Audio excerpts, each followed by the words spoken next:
Karena si mayit, orang yang sudah meninggal, meskipun kenyataannya tidak ada di dunia, mereka ini juga butuh untuk bersedekah. Tapi karena tidak bisa bersedekah sendiri, maka ahli warisnya, keluarganya ini yang bersedekah dengan niat untuk mensedekahi si mayit. Maka ketika ada mayit kok didoakan, itu adalah sejatinya si mayit sedang bersedekah kepada orang lain. Dengan cara apa?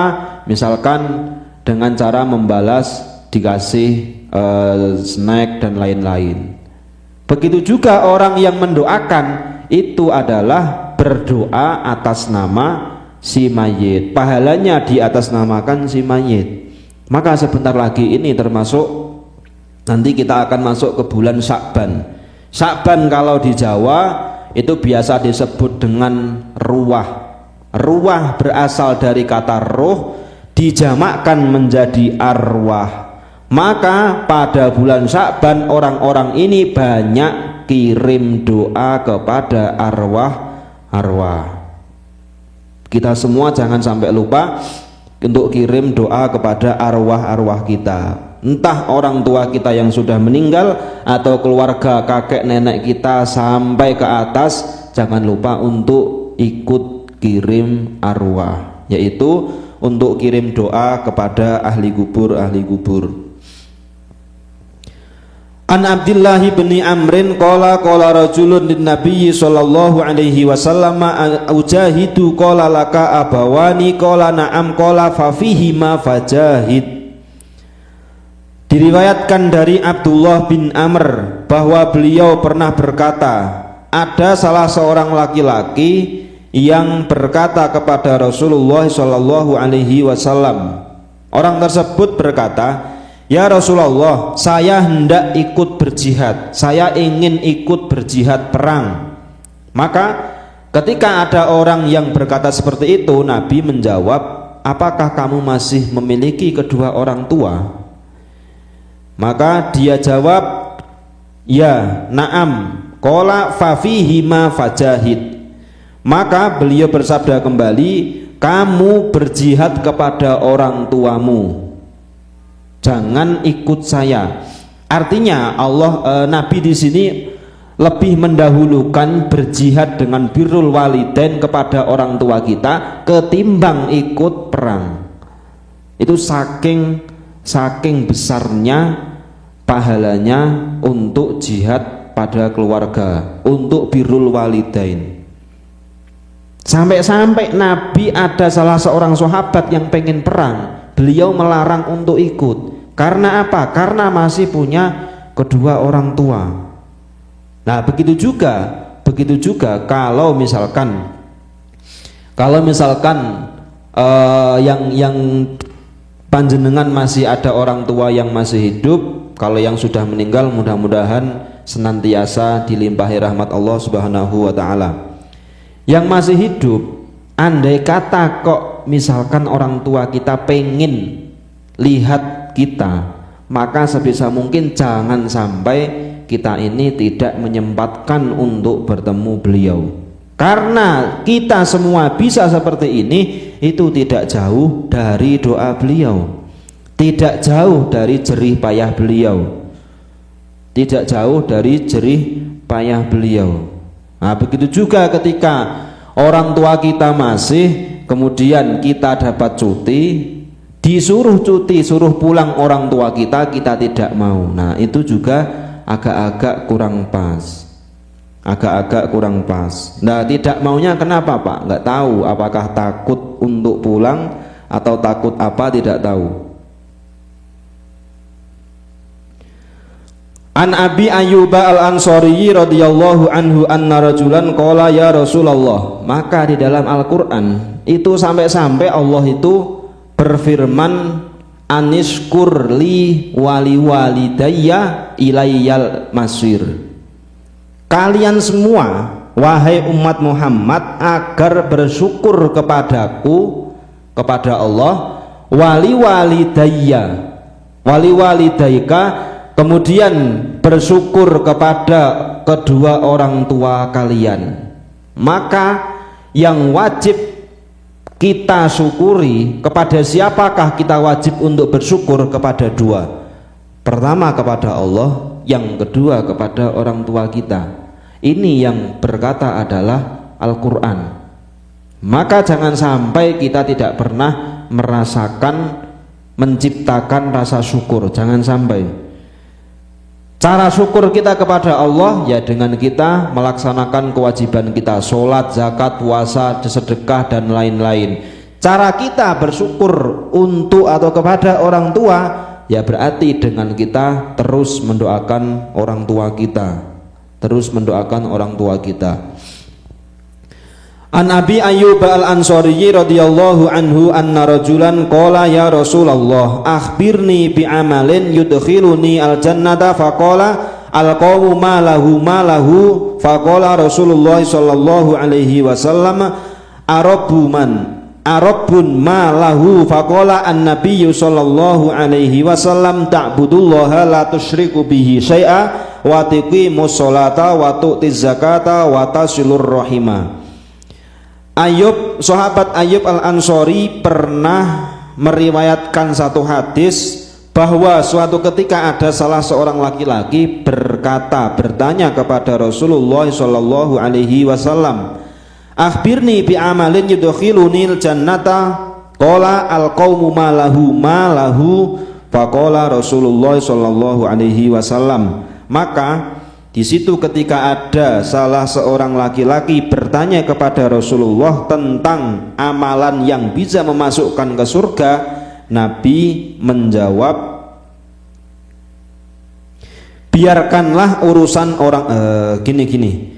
Maka di situ ada satu kaum para sahabat yang bertanya, ada apa dengan orang ini? Ada apa dengan orang ini? Jadi suatu ketika ada salah seorang laki-laki bertanya kepada Rasulullah, ya Rasulullah, ajari aku tentang amalan agar masuk surga. Maka tiba-tiba ada kaum yang nyeletuk, ada apa dengan orang ini? Ini kenapa dia? Nah, kemudian Nabi baru bersabda, di situ Nabi bersabda, arabun malahu, biarkanlah urusan orang ini. Artinya kamu jangan ikutan urusannya orang ini. Faqala an-nabiyyu sallallahu alaihi wasallam. Maka Nabi melanjutkan sabdanya, agar ta'budullaha la tusyriku bihi syai'a wa tuqimus sholata wa tu'tiz zakata wa tasilur rahima. Agar kalian bisa masuk surga, maka ta'budullaha, menyembahlah kalian kepada Allah, beribadahlah kalian kepada Allah, la tusyriku bihi syai'a, jangan sekali-kali mensekutukan Allah, jangan sekali-kali menganggap ada Tuhan selain Allah. Wa tuqimus sholata, kemudian tunaikanlah sholat, wa tu'tiz zakata, bayarlah zakat, wa tasilur rahima, dan silaturrahimlah kalian atau sambunglah silaturrahim kalian dengan orang lain. Maka siapapun yang mau melaksanakan ta'budullah, menyembah Allah, mendirikan sholat, menunaikan kewajiban sholat, membayar zakat dan menyambung silaturrahim, itu akan dijamin masuk surga oleh baginda Nabi sallallahu alaihi wasallam. Silaturrahim itu tidak harus kita datang ke rumah, tidak. Sekedar kita menyapa, sekedar kita tanya kabar, itu juga sudah dinamakan silaturrahim. Tapi kalau kita mampu ke rumahnya, maka itu juga lebih baik. Ya, di sini silaturrahim bukan silaturrahmi. Saya tidak menyalahkan silaturrahmi, tapi yang pas adalah silaturrahim. As-sa'i 'alal armalati wal miskini kal mujahidi fi sabilillahi au kalladhi yasumun nahar wa yaqumul laila. Bahwa orang yang membantu para ini agak sensitif, Pak. Orang yang membantu para janda Dan orang-orang miskin seperti orang yang berjihad di jalan Allah, atau kalladzi yasumun nahara wa yaqumul laila, atau orang yang selalu berpuasa di siang harinya dan selalu sholat pada malam harinya, maka itu adalah termasuk golongan yang dicintai Nabi Shallallahu Alaihi Wasallam. Panjenengan membantu janda itu termasuk dicintai oleh Nabi, tapi bantunya ini juga harus dihati-hati. Bantu sekedarnya, bahwa bantu kita ngasih beras, kita ngasih gula minyak itu baik Pak, apalagi kalau sampai menikahi, tapi itu tidak yang disarankan. Awal dari orang selingkuh, awal dari orang ini mendapatkan janda yang kedua kalinya, ini berawal sikap baik. Nggak ada orang yang tiba-tiba nikah tidak diawali dengan bersikap baik. Bahwa bersikap baik kepada para janda itu baik, tapi jangan sampai sikap baiknya ini menjadi salah, yaitu salahnya adalah ketika tujuannya ini untuk meninggalkan istri-istri yang pertama. Kemudian wal miskini kal mujahidi, orang-orang yang miskin, orang-orang yang berjihad di sabilillah itu juga termasuk amal yang baik, amal yang memiliki keutamaan tersendiri. Au kalladzi yasumun nahara wa yaqumul laila, begitu juga ketika kita tidak berpuasa, kita membantu orang yang berpuasa, maka itu juga termasuk amal yang memiliki keutamaan tersendiri. Ketika kita pada hari Senin Kamis tidak berpuasa, sedangkan di sini ada orang yang berpuasa, mereka ini melaksanakan buka bersama, maka ketika kita mau membantu, misalkan panjenengan beli roti kah di shopping, panjenengan kasihkan ke piring-piring yang sudah disediakan, itu baik, dan itu adalah termasuk amal yang pahalanya seakan-akan menyamai pahalanya orang yang melaksanakan puasa itu sendiri. Tapi jangan diartikan kalau gitu saya tidak puasa aja Pak, tapi saya ngasih makan orang yang berpuasa, bukan begitu. Artinya kalau kita tidak mampu berbuat baik, beramal lewat berpuasa, maka kita masih mampu beramal lewat ngasih makan orang berpuasa. Masih tidak mampu lagi untuk ngasih makan, maka carilah yang lain, baca Quran. Masih tidak mampu lagi, terakhir adalah jaga mulut kita. Itu yang paling terakhir, dan itu adalah paling berat Pak. Paling berat adalah orang yang menjaga mulutnya dari perkataan-perkataan yang kotor. Maka ada pepatah yang mengatakan sebaik-baik manusia adalah termasuk orang yang suka membantu sama orang yang menjaga lisannya. Ini kalau dalam hadis al-muslimuna man salimal muslimuna min lisanihi wa yadihi. Orang muslim yang baik adalah orang yang mampu menjaga lisannya dan tangannya. Nanti ada hadis lagi yang mengatakan ayul islami khairun ya Rasulullah, Islam yang bagaimanakah yang baik? Yaitu it'amut to'am wa yakra'us salam alaman ya'rif wa man la ya'rif. Bahwa orang baik, muslim yang baik adalah termasuk bersedekah, it'amut to'am wa yakra'us salam, dan mengucapkan salam kepada orang yang dikenal maupun orang yang tidak dikenal. Itu adalah salah satu agar Islam kita ini termasuk Islam yang baik, Islam yang diinginkan oleh baginda Nabi Shallallahu Alaihi Wasallam. Ittaqun naro walau bisyikki tamrotin fa illam tajid fa bi kalimatin thayyibatin.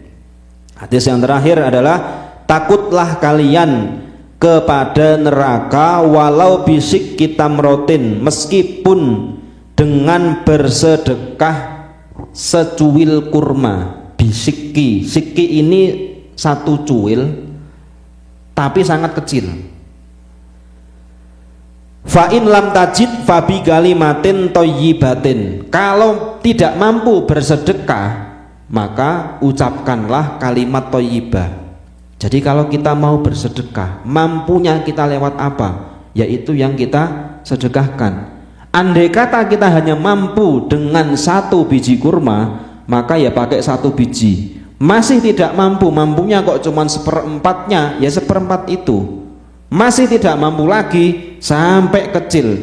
Meskipun hanya kecil, itu sangat berharga di sisi Allah Subhanahu wa ta'ala. Sampai-sampai Nabi itu bersabda, ittaqun naro walau bisik kitamrotin, takutlah kalian, bertakwalah kalian kepada Allah dengan kalian punya rasa takut neraka, dan kalian ini menjalankan sedekah meskipun sedikit.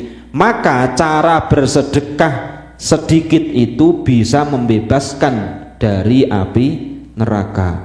Dan nanti ketika di hadapan Allah, sebelum nyebrang jembatan Shiratal Mustaqim itu Pak, yang kemarin saya jelaskan, itu nanti akan dihargai oleh Allah, diapresiasi oleh Allah. Kenapa? Karena orang tersebut ini pernah berbuat baik, maka di hadapan Allah pada waktu itu nanti Allah tidak akan mendolimi kebaikan orang itu. Fala dzulmal yaum, tidak ada zolim bagi orang yang pernah melakukan kebaikan di dunia. Maka ketika kita mampunya berbuat baik dengan apapun, lakukanlah. Selama kita mampu, selama itu baik, lakukanlah. Mumpung kita masih diberi nikmat oleh Allah Subhanahu wa ta'ala, diberi nikmat mau tergerak untuk bersedekah. Andaikan tiba-tiba besok kita mati, sedekah kita lewat mana lagi Pak? Jadi kalau sekarang kita kok masih punya kesempatan untuk berbuat baik, segeralah untuk ditunaikan, agar kita nanti mendapatkan apresiasi, mendapatkan penghargaan dari Allah Subhanahu wa ta'ala. Wallahu a'lam bishawab. Kita lanjutkan di pertemuan yang akan datang. Mari kita akhiri dengan khatimul majlis. Subhanakallahumma bihamdika asyhadu an la ilaha illa anta astaghfiruka wa atubu ilaik. Assalamualaikum warahmatullahi wabarakatuh.